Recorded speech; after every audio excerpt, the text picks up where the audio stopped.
कांच ही बांस के कोठरिया, चंदन लगली किवाड़, चंदन लगली किवाड़।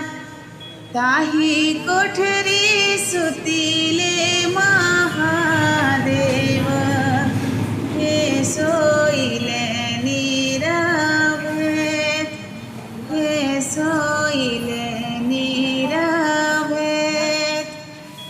पैसी जगावेले गौरा देई, उठी स्वामी भैले भिनुसार, उठी स्वामी भैले भिनुसार।